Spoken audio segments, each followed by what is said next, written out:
Assalamualaikum warahmatullahi wabarakatuh, rekan-rekan mahasiswa semuanya. Jadi pada kesempatan kali ini sesuai apa yang sudah saya janjikan ya pada pertemuan asistensi praktikum fitokimia hari Sabtu kemarin.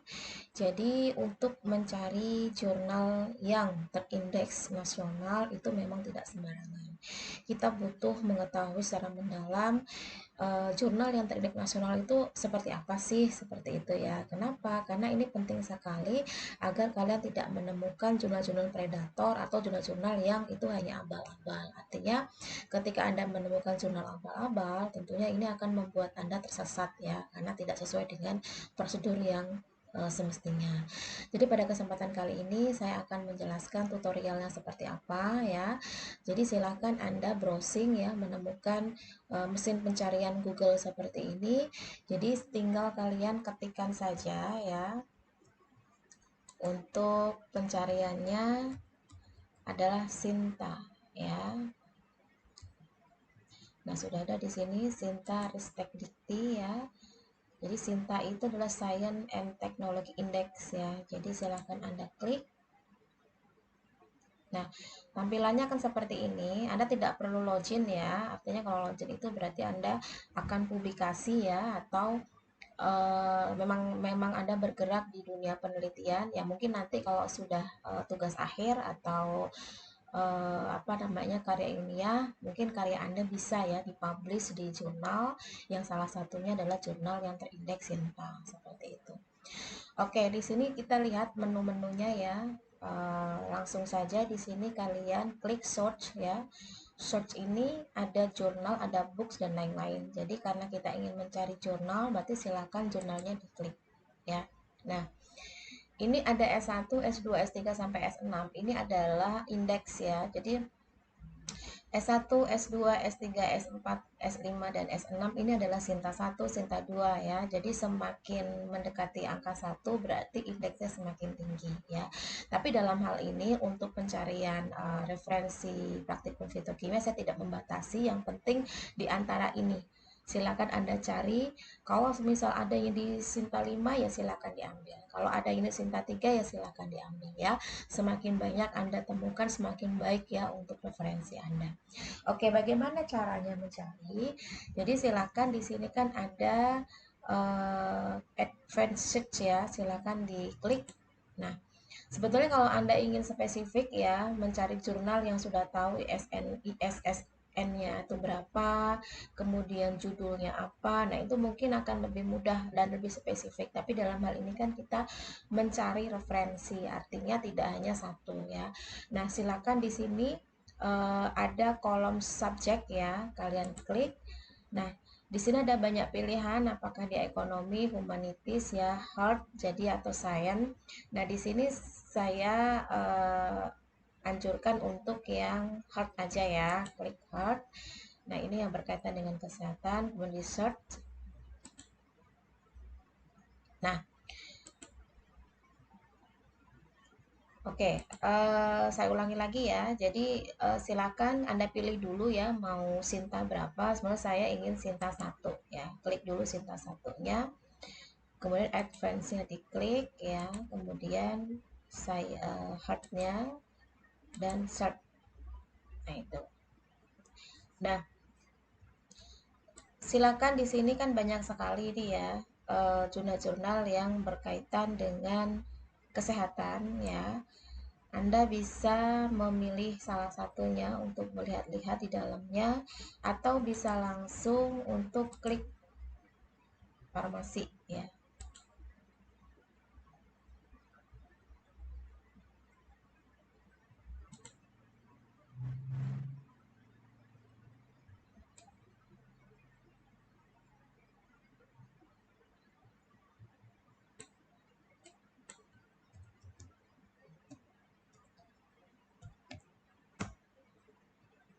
Nah,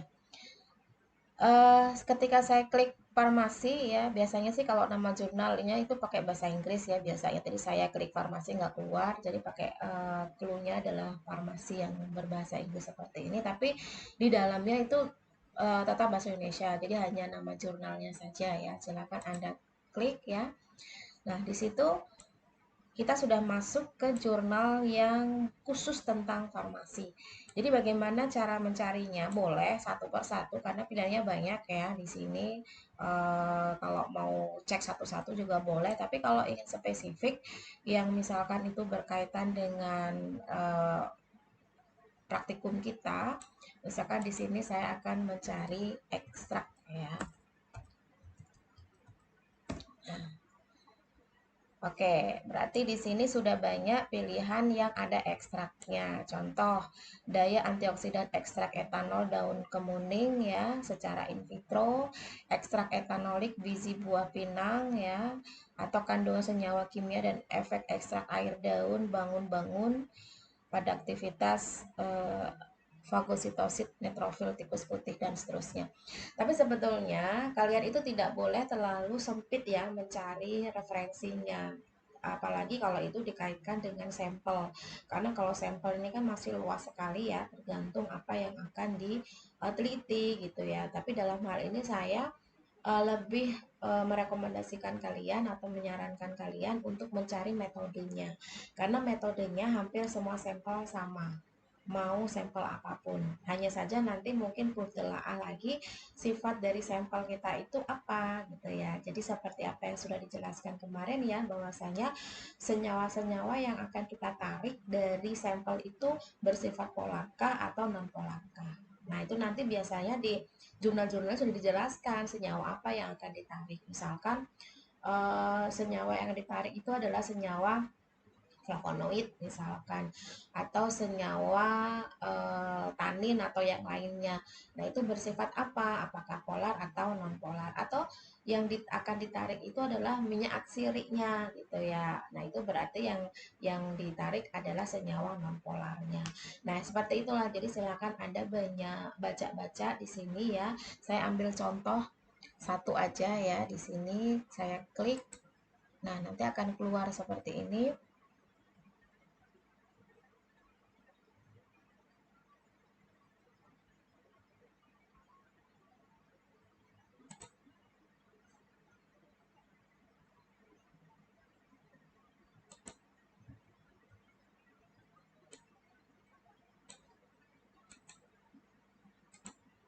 Oke,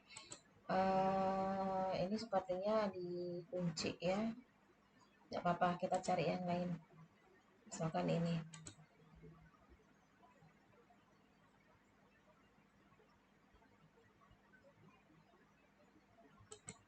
Jadi memang harus dicari satu persatu ya ininya.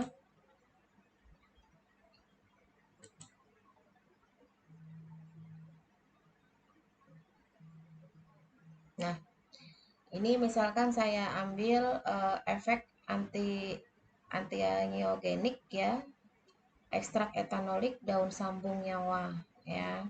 Jadi sebetulnya tidak harus spesifik ini sebenarnya meneliti apa begitu ya, enggak. Ini kan kita masih dasar banget ya proses untuk mendapatkan senyawa itu. Biasanya sih kalau untuk semua penelitian yang berkaitan dengan fitokimia itu sama gitu loh. Walaupun nanti pada akhirnya akan dilakukan penelitian di bidang apanya atau di bagian apanya itu yang membedakannya ya.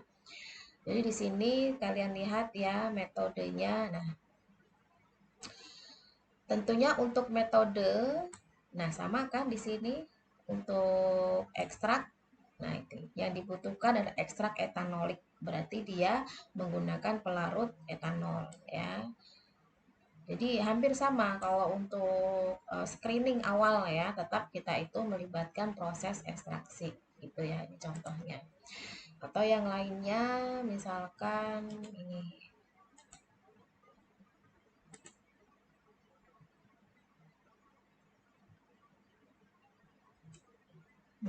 Ini apa namanya? Biasanya harus ada prosedur berikutnya untuk bisa ketemu sama jurnalnya. Tapi nggak apa-apa, satu persatu kalian lihat ya. Nah, ini aktivitas antimalaria ekstrak etil asetat. Berarti kalau ada istilah ekstrak etil asetat, berarti pelarutnya menggunakan etil asetat ya. Jadi silakan dibaca kenapa sih dia menggunakan etil asetat gitu ya. Nah, ini. Jadi biasanya kalau untuk screening saja yang sama itu adalah pada persiapan awal ya. Di sini kan dia preparasi ekstrak etil asetat. Nah, ini sekalian lihat prosedurnya. Misalkan nih ya, serbuk kulit batang mundu sebanyak 350 gram diekstraksi terlebih dahulu dengan N-heksan. Berarti pelarutnya adalah N-heksan ya. Kemudian ampasnya dimaserasi dengan 2,625 liter etil asetat. Jadi yang pertama pelarut yang digunakan adalah N-heksan, yang kedua adalah etil asetat. Seperti itu ya. Tujuannya apa untuk penggunaan pelarut N-heksan ya, berarti dia ingin menarik senyawa-senyawa yang bersifat nonpolar seperti itu. Begitu pula dengan yang etil asetat yang kepolarannya semakin naik ya, seperti apa yang sudah saya jelaskan sesuai dengan tabel di materi tentang metode ekstraksi pengantar ya, yang sudah saya upload hari Selasa minggu lalu. Begitu, dan dia juga ada identifikasi kandungan kimianya ya. Dia menggunakan apa? Nah, ini pengamatan mikroskopiknya. Oh, kalau ini karena diteruskan dalam penelitian farmakologi ya. Jadi ini menggunakan hewan uji untuk uji prakliniknya. Jadi dilihat respon terhadap hewan uji. Di sini dia menggunakan mencit. Tapi kan kita nggak sampai sini ya untuk fitokimia, jadi cukup dalam preparasi atau persiapan ekstraknya. Bisa jadi nanti ketika praktikum farmakologi kalian bisa apa namanya sudah bisa ya, sudah ada gambaran bagaimana cara menguji ke hewan uji gitu. Oke, itu ya untuk contohnya. Kemudian kalau misalkan ingin mencari jurnal yang Sinta selanjutnya juga ada. Jadi tidak hanya terbatas pada Sinta 1. Sinta 1 memang agak lebih sedikit ya. Karena mungkin indeksnya lebih tinggi. Oke, kita mau indeks S3 misalkan ya. Sama ya, yang tadi juga silahkan diklik add. Nah,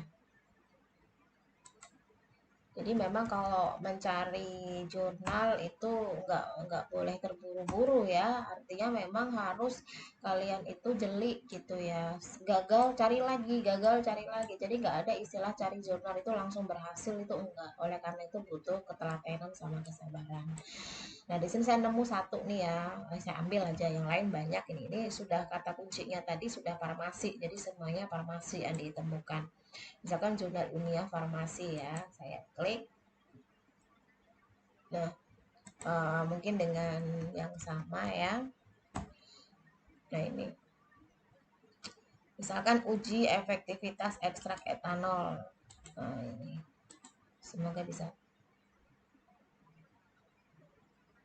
Oke, jadi ini adalah tampilan di web jurnal tersebut ya. Jadi memang semua tergantung jurnal itu apakah dia open access atau enggak. Biasanya kalau open access bisa download, tapi kalau enggak ya berarti memang ada semacam registrasi ya, atau mungkin berlangganan atau apa. Tapi kalau ini enggak, ini free ya. Jadi silakan diklik PDF-nya, kemudian bisa dibuka atau di-download. Nah, sudah otomatis ke download ya.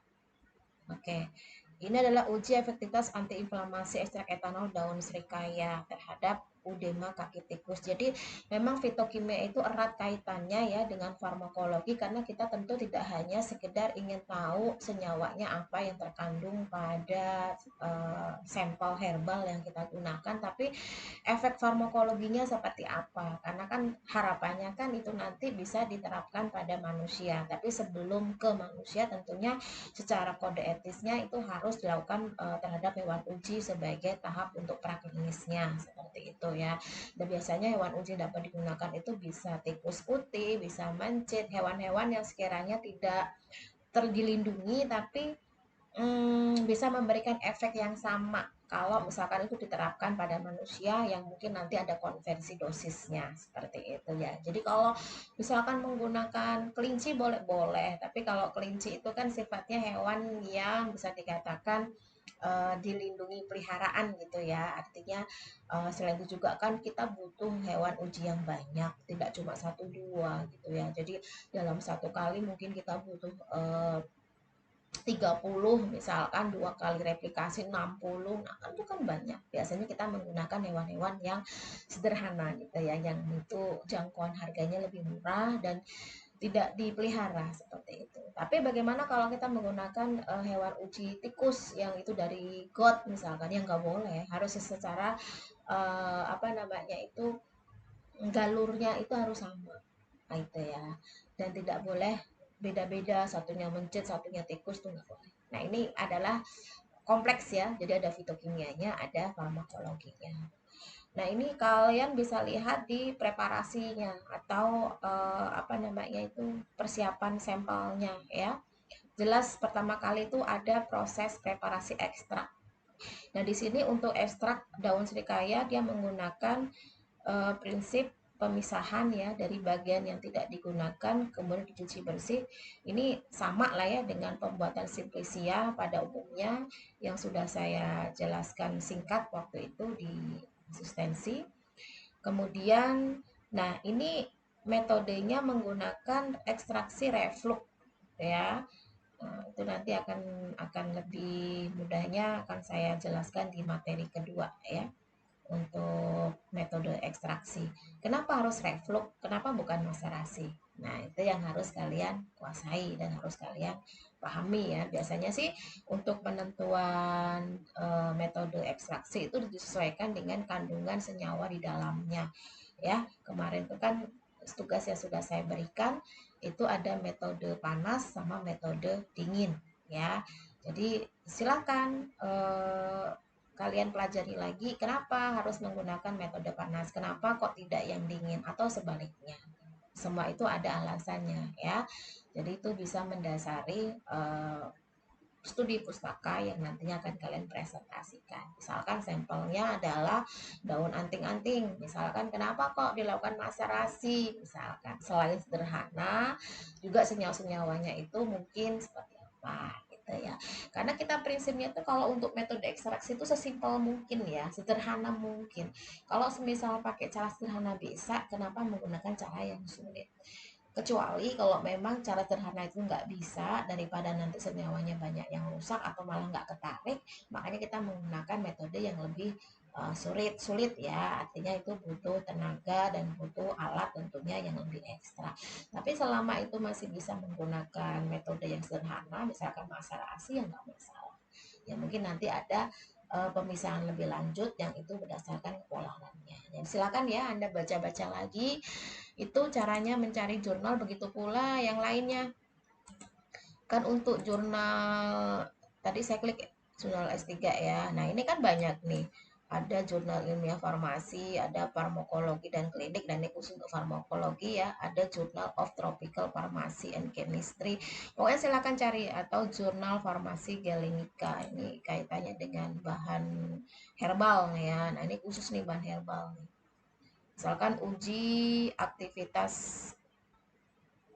antibakteri ya terhadap apa ini, kulit, ekstrak kulit bawang merah terhadap bakteri Staphylococcus aureus. Nah, ini kita ingin mengetahui, oh ternyata ekstrak kulit bawang merah itu yang kita anggap sampah ya, bisa kita gunakan untuk antimikroba, yang itu mungkin nanti bisa kita kembangkan sebagai antiseptik misalkan. Atau kita tahu bahwa kan kalau orang-orang dulu itu kan sering menggunakan bawang merah itu sebagai obat tradisional ya, selain sebagai bahan untuk sayur gitu ya, yang itu bisa menurunkan demam pada anak atau apalah itu ya, yang bisa dikatakan sebagai pengalaman empiris pada masyarakat ya. Ternyata memang kandungannya itu bisa memiliki banyak manfaat ya.